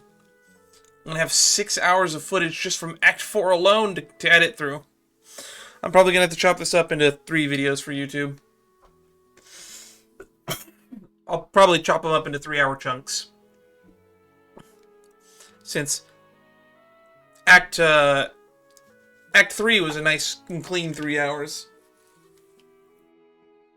Then I can split Act 4 into 2 6-hour videos. Sorry, 2 3-hour videos for 6 hours.